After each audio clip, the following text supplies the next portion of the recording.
আসসালামু আলাইকুম। শিল্পীস কিচেনে আপনাদের সকলকে স্বাগত জানাচ্ছি। আজকে আমি বাসায় একদম নদীর ধারের সেই মামাদের মতো চালতার আচার তৈরি করে নিব। তো সেই জন্য আমি এখানে 2টা চালতা নিয়ে আসছি বাজার থেকে। তো চালটার ওপরের খোসাটা ছাড়িয়ে আমি ঠিক এইভাবে একটু মোটা করে কেটে নিয়েছি। এখন এটাকে আমি সিদ্ধ করে নিব। তো এখানে আমি একটা কড়াইয়ে এখানে পানি দিয়ে দিয়েছি 2 কাপের মতো। দিয়ে এখানে আমি কিছুটা লবণ দিয়ে দিব। দিয়ে আমি চালতা যেগুলো আমি কেটে ধুয়ে রেখে দিয়েছিলাম সেগুলো দিয়ে দিব।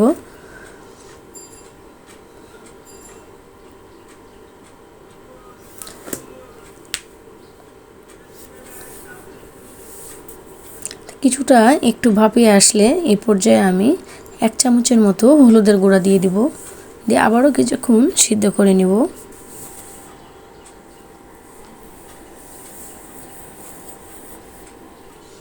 একটু ভালোভাবে এপাশ ওপাশ করে আরেকটু নেড়ে দিব।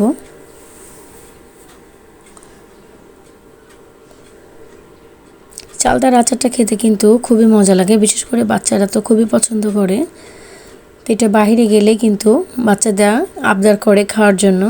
তো খুব সহজেই আমি আজকে বাসাতেই সেজন্য তৈরি করেছিলাম। তো আমার চালতার এই ফালিগুলো কিন্তু প্রায় সিদ্ধ হয়ে এসছে। দেখুন এ পর্যায়ে আমি এগুলো সবগুলো পানি থেকে ছেঁকে তুলে নেব। এখন এগুলোকে আমি একটা পাটাতে নিয়ে আধা থেতো করে নেব, যেহেতু মশলাটা ভিতরে ভালোভাবে টক ঝাল মিষ্টিটা ঢুকতে পারে, সেই জন্য সবগুলোকেই আমি অল্প অল্প করে থেতো করে নিয়েছি।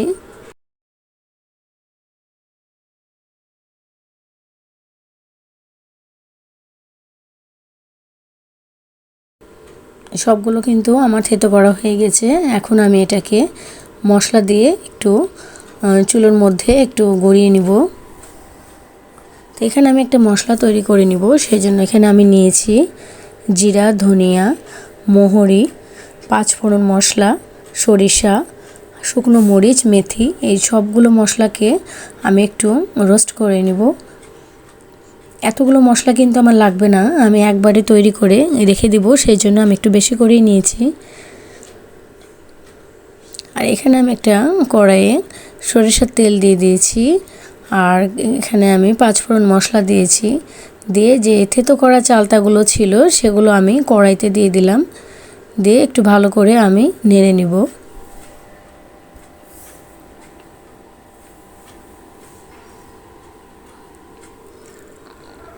একটু ভালো করে শুকিয়ে নেড়ে নিতে হবে, ভিতরে যাতে পানি না থাকে। এই পর্যায়ে আমি 1 চামচ মরিচের গুঁড়া দিয়েছি।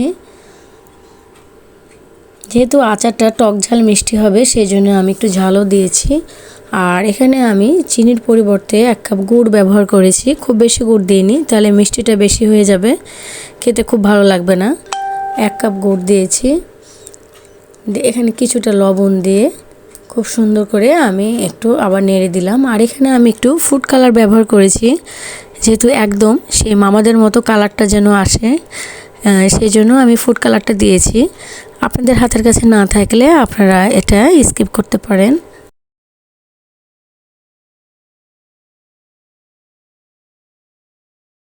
আর যে মশলাটা আমি তৈরি করে রেখে দিয়েছিলাম সেই মশলাটা আমি এখানে 2 চামচ দিয়ে দেব।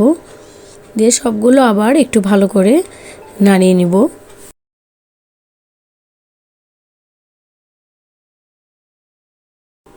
একদম যখন গায়ে লাগা লাগা হয়ে আসবে ঠিক সেই পর্যায়ে আমি এই আচারটা তুলে নিব। তো আচারটা আমার একদম শেষের দিকে।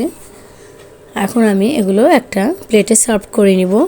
আজকের এই চালতার আচার রেসিপিটি আপনাদের কেমন লাগলো? যদি ভালো লেগে থাকে তাহলে অবশ্যই ফ্রেন্ডস বা ফ্যামিলির সাথে শেয়ার করতে পারেন।